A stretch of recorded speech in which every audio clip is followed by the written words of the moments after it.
आना जाना होता है, गुजर होता है।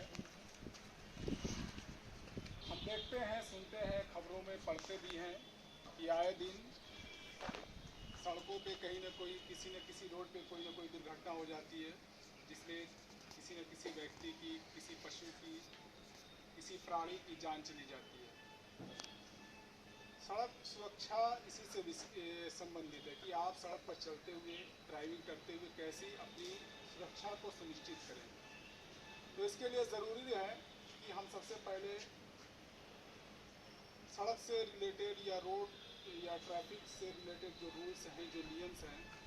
उनकी जानकारी हमारे पास होनी चाहिए, उनका नॉलेज या उनकी मालूमात होनी चाहिए। और फिर जब हम रोड पे निकलें, सड़क पे चलें, चाहे ड्राइविंग कर रहे हों, पैदल चल रहे हों या साइकिल के थ्रू चल रहे हों, जैसे भी रोड पे हम जब निकलते हैं तो उन ट्रैफिक रूल्स को फॉलो करना ज़रूरी है। जब हम ट्रैफिक रूल्स को फॉलो करेंगे तो यकीन मानिए कि जो एक्सीडेंट या दुर्घटनाएं होती हैं उसमें 90%